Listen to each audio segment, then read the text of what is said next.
哦，真的在这边，真的在这边。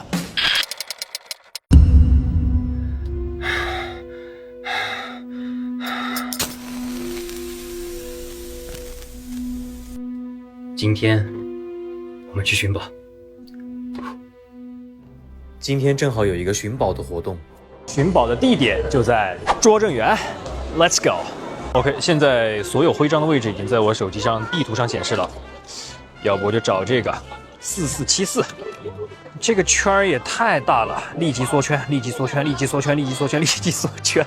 OK， 经过我的缩圈，现在它的一个整个范围已经缩到了直径80米，这个已经很小了。然后现在第一条线索拿到的是骨头，第二个线索是光合作用。骨头我有点不太懂，这是什么线索？光合作用我觉得肯定是跟树有关，花花草草有关系，肯定在花花草草和树的旁边，对吧？哎呦，这真聪明！现在我位置是在博物馆，然后我的线索缩圈的最终位置的中心在美罗小舍那里，所以我现在要去美罗小舍那里寻找。OK， 现在我们跟着导航前往美罗小舍。OK， 现在我已经成功到达这个范围圈里边了。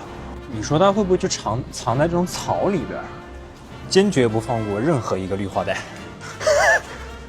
OK， 兄弟们，现在我走到圈内以后，他又给我提供了2条比较重要的线索，一个是低碳出行，一个是需要做一个选择。那我觉得低碳出行，按照我的理解啊，肯定就是公共自行车，对吧？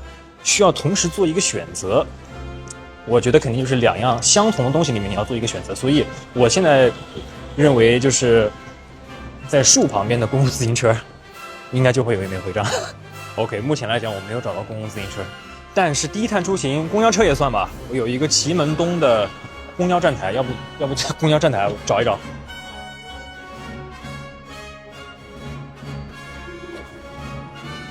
到底在哪儿啊？要不问这位大姐，你知道不？想必她不知道。这个是类似的东西，这里面会不会有？没有，没有。不知道它有没有可能放在这个上面呢？没有啊，分门都刚刚寻得挖出来的小徽章，你到底在哪儿啊？直径80米我都找不到。哎，就叫天无绝人之路。就在我最无助的时候，他又给了我2条线索，一个是等待，一个是刺猬。我觉得等待的话，应该是和低碳出行这个公交站，就跟我身后这个公交站是有联系的。公交站是等待嘛，它也是低碳出行。刺猬的话，应该是长得像刺猬的植物吧，我觉得是公交站旁边长得像刺猬的植物，光合作用，这些线索能联系起来，应该就是在附近的这个草丛里面，我觉得应该就能找到徽章。哦，远方有一个绿化带，这儿也有一个绿化带，需要做一个选择，但是这边它有一株像刺猬一样的植物。哎呦，我这太能藏了，哥们儿！哎呀，在哪儿啊？到底？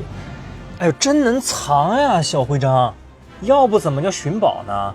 兄弟们，我觉得按照我的推测和所有线索的整理，我觉得应该就在这里了，不会有其他地方了。哎呀，他这个徽章也太能藏了，哥们儿！小徽章，小徽章，小徽章，哦，兄弟们，找到了！哦，真的在这边，真的在这边！哦，兄弟们，我绝对是个推理天才，他真就在这边，4474，这枚徽章被我找到了。现在我来兑换一下。OK， 现在我已经把金币上的兑换码输入进去了，立即兑奖。哦，200哦，可以，是真金白银哦。哎，兄弟们，现在我这个徽章找到了，开心，说明我这个智商还是很在线的。哈，我觉得这个寻宝活动还蛮不错，蛮好玩的。我觉得它可以锻炼你的思维能力和一个推理能力，包括后期还能锻炼你的一个身体，对吧？你在寻宝过程中不停的我汗都出了，我觉得这个活动还蛮好玩的。下次还玩，拜拜，兄弟们，下一期见。